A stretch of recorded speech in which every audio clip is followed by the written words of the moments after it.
Welcome to the Seller Roundtable e-commerce coaching and business strategies with Andy Arnott and Amy Wees. Are there any kind of overall tips or any tricks or, anything that people aren't thinking about on how they can, decrease their fees with their products coming into the U.S., specifically from China?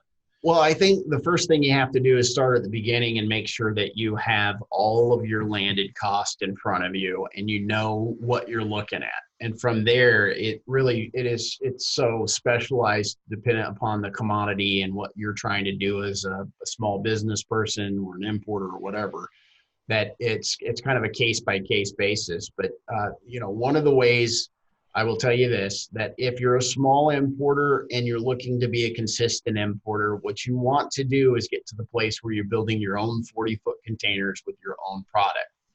Because what happens then, we'll say a 40-foot container holds 20 pallets of non-stackable freight, right?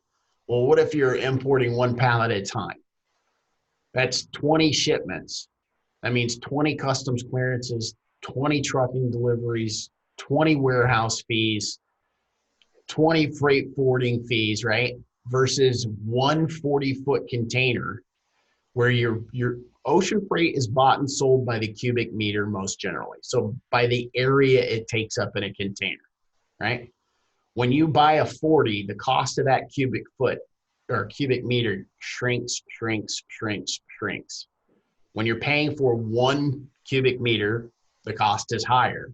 And an average cost of a cubic meter from China to the US is about 115, 125 bucks a cube, right?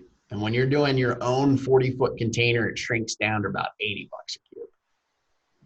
So what you want to do is look for, how am I going to do, that's one of the snags on the $800 value shipments. You're going to end up paying a ton of money in freight. You're doing, and customs clearances and whatever else that's involved. That's why really what you want to do, if you want to be a smart business person in this industry, aim at getting a 20-foot container or a 40-foot container. 20-foot container generally costs about 70% of a 40-foot container, right? So do the math. If you got a 40, you just save some money. So it's almost better to fill a 40 3/4 full in terms of volume, right? Yeah, I mean, if you're over a 20, yes, it doesn't make sense to split it and do, partial LCL, partial 20. Just get a 40. It's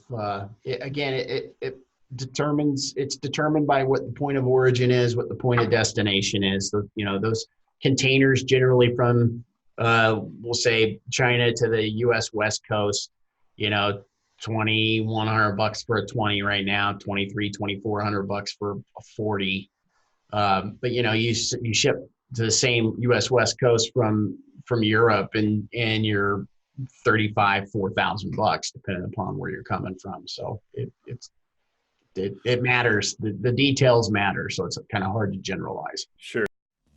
Thanks for tuning in. Join us every Tuesday at 1 p.m. Pacific Standard Time for live Q&A and bonus content after the recording at SellerRoundtable.com. Sponsored by the ultimate software tool for Amazon sales and growth, SellerSEO.com and AmazingAtHome.com.